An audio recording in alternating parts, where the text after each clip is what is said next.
Have you ever met someone and felt an instant pull, like you've known them forever? They don't look like anyone from your past.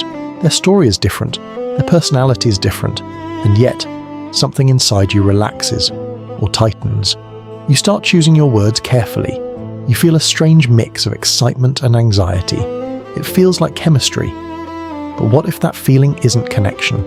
What if it's recognition? Not of safety, but of something your nervous system has survived before. And that's where this story begins. Most people believe they choose partners consciously. We think attraction comes from shared values, personality, timing, or physical chemistry. But the truth is, your brain makes a decision long before your mind catches up. Your nervous system isn't asking, is this person good for me? It's asking, does this feel familiar? Because the human brain is wired for survival, not happiness. And familiarity, even painful familiarity, feels safer than the unknown. If you grew up around emotional distance, inconsistency, or tension, your system learned something important. Love comes with uncertainty. So when you meet someone unpredictable, someone warm one day and distant the next, your body reacts, your heart races, your thoughts spin, you feel intensely alive. It feels like chemistry, but that intensity isn't connection. It's your nervous system recognizing an old emotional environment. This is why calm love can feel strangely uncomfortable. When someone is consistent, when they communicate clearly, when there's no guessing, no chasing. Instead of relief, you might feel bored, restless, even suspicious, not because something is missing, but because your nervous system isn't activated the way it's used to.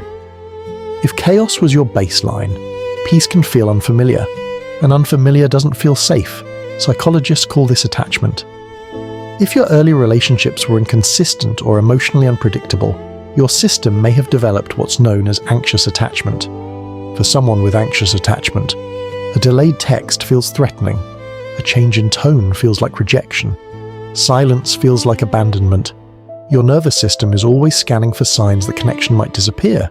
So when you meet someone emotionally distant or avoidant, something powerful happens. They pull back, you lean in, they create space, you try harder, and this push-pull dynamic creates emotional intensity that can feel like passion. But what's really happening is two nervous systems activating each other's fears. The highs feel incredible because they come after emotional withdrawal. The relief feels like love, but intensity is not intimacy. There's an even deeper layer to this pattern. The mind has something psychologists call repetition compulsion. It's the unconscious urge to recreate old emotional wounds, hoping this time the outcome will be different. If love once felt conditional or hard to earn, a quiet belief may still live inside you. If I can finally make someone like this stay, then I'll prove I'm worthy. So your attention doesn't automatically go to kind, stable people. It goes to the ones who feel emotionally familiar, even if that familiarity hurts. Healthy love, in comparison, can feel flat at first. There's no emotional roller coaster, no dramatic highs, no constant uncertainty. And without that intensity, your brain may mistake stability for a lack of chemistry. At this point, many people turn the pain inward. They ask, what's wrong with me? Why do I keep choosing people like this? Why can't I just walk away? But here's the truth most people never hear. These patterns are not weakness. They're adaptation. At some point in your life, being highly sensitive to other people's moods helped you stay connected. Anticipating emotions, minimizing your needs, trying harder when someone pulled away. These weren't flaws, they were survival strategies. Your nervous system learned that connection required effort and alertness, and it's been running that program ever since. Healing doesn't begin with blaming yourself. It begins with understanding that your system learned exactly what it needed to survive. It just hasn't learned yet that you're safe now. Another reason these relationships are hard to leave has nothing to do with willpower. It's brain chemistry. Toxic relationships often operate on intermittent reinforcement, the same pattern that makes gambling addictive. Affection comes, then disappears. Warmth returns, then distance follows. When you receive attention, your brain releases dopamine. When it's taken away, stress hormones rise, and when the person comes back, the relief feels powerful. Over time, your brain links that person to both the pain and the relief from the pain. This creates what's known as a trauma bond. Leaving doesn't just feel emotional, it can feel like withdrawal, restlessness, anxiety. And many people go back, not because the relationship was healthy, but because their nervous system is craving relief. Empathy can make this cycle even stronger. If you're highly empathetic, your instinct isn't to leave when someone hurts you, it's to understand them. You see their wounds, their past, their struggles, and slowly you start tolerating behavior that erodes you. This is where empathy turns into self-abandonment, because understanding someone's pain does not mean you have to carry it. Healthy relationships require empathy and boundaries. Without boundaries, you become the emotional container for someone else's instability, and over time, you disappear. One of the hardest parts comes after you finally leave. The quiet. No emotional highs, no constant tension, no waiting, guessing, or overthinking. Instead of relief, many people feel empty, lonely, restless. But this isn't missing them. It's your nervous system recalibrating after being used to constant activation. Chaos gave your emotions a rhythm. Without it, your system has to learn something new, calm, and calm can feel unfamiliar before it feels safe. Real healing begins when you redefine what love feels like. Love isn't adrenaline, it isn't anxiety, it isn't the fear of losing someone. Real love feels steady, predictable, safe enough for you to relax, safe enough to be yourself, safe enough to stop performing, chasing, or proving your worth. At first, that steadiness might feel quiet, but over time, that quiet becomes peace. And peace isn't boring. Peace is what your body feels like when it no longer has to survive love. And when your nervous system finally learns what rest feels like, something unexpected begins to happen. You start noticing the difference, not in your mind first, but in your body. Conversations don't leave you drained. Silence doesn't feel threatening. You're not constantly checking your phone, replaying messages, or analysing tone. There's no emotional guessing, no walking on eggshells. And for the first time, connection doesn't feel like something you might lose at any moment. It just stays. But this stage can feel strange, because when you're used to intensity, calm can feel almost too quiet. Your mind might whisper, "Are they really interested? Why isn't this more exciting? Something feels different." And you're right, it is different. There's no anxiety spike, no emotional roller coaster, no withdrawal followed by dramatic returns. Your nervous system isn't activated. And if your brain has spent years associating anxiety with attraction, peace can feel unfamiliar at first. But unfamiliar doesn't mean wrong. It means your system is learning something new. This is where real healing begins, not when you find the perfect partner, but when your definition of attraction changes. Instead of asking, "Do they give me butterflies?" you begin asking, "Do I feel safe being myself? Do I feel calm after spending time with them?